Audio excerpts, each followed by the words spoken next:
কৃত্রিম বুদ্ধিমত্তার দৌরাত্ম্য নিয়ন্ত্রণে আইন তৈরির বিষয়ে প্রাথমিক চুক্তিতে একমত হয়েছেন ইইউ সদস্য দেশগুলোর প্রতিনিধি এবং আইন প্রণেতারা।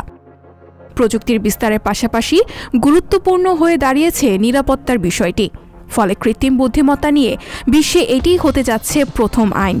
কৃত্রিম বুদ্ধিমত্তায় পরিচালিত প্রযুক্তিতে নিয়ন্ত্রণ করাই এই চুক্তির প্রধান লক্ষ্য। যুগান্তকারী এই চুক্তিতে রয়েছে চ্যাট জিপিটি এবং বায়োমেট্রিক নজরদারির বিষয়টিও। 2021 সালে প্রথম খসড়া তৈরি করে কৃত্রিম বুদ্ধিমত্তা নিয়ন্ত্রণে বৈশ্বিক মান নির্ধারণ করে EU.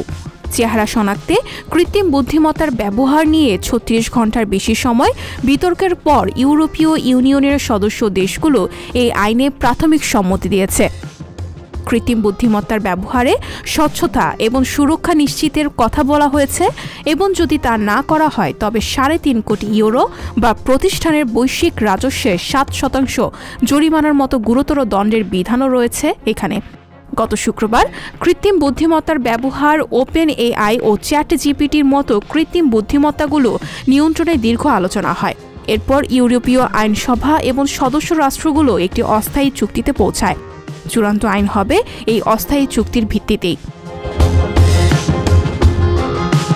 EU commissioner Thierry Brereton সামাজিক যোগাযোগ মাধ্যমে বলেছেন, ইউরোপ বিশ্বব্যাপী মান নির্ধারণকারী হিসেবে তার ভূমিকার গুরুত্ব বুঝতে পেরে নিজেকে অগ্রগামী হিসেবে উপস্থাপন করছে।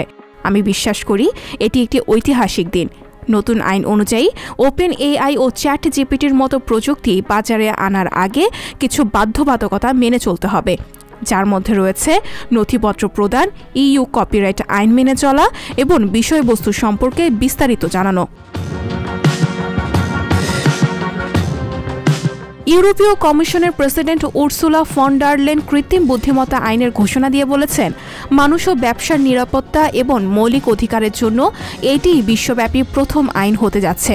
তবে কৃত্রিম বুদ্ধিমত্তার নিয়ন্ত্রণে একদিকে যেমন আইন তৈরি হতে যাচ্ছে, তেমনি কৃত্রিম বুদ্ধিমত্তা নিয়ে কাজ করে যাওয়া প্রতিষ্ঠান আরও উন্নত প্রযুক্তির ব্যবহার নিয়ে ভাবছে। গত অক্টোবরে মার্কিন প্রেসিডেন্ট জো বাইডেন এআই নিরাপত্তার মানদণ্ড নির্ধারণে একটি নির্বাহী আদেশে স্বাক্ষর করেন। আগস্টে চীনও একই ধরনের ব্যবস্থা গ্রহণ করেছিল। এই ঘটনা ইইউর আলোচনাতেও উঠে এসেছে।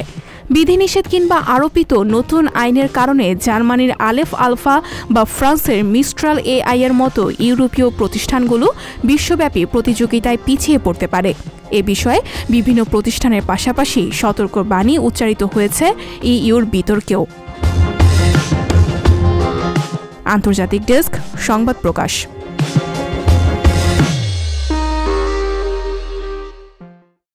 সংবাদ, ফিচার ও অনুষ্ঠানের জন্য ভিজিট করুন সংবাদ প্রকাশের ওয়েবসাইট এবং যুক্ত থাকুন ফেসবুক পেজ ও ইউটিউব চ্যানেলের সঙ্গে।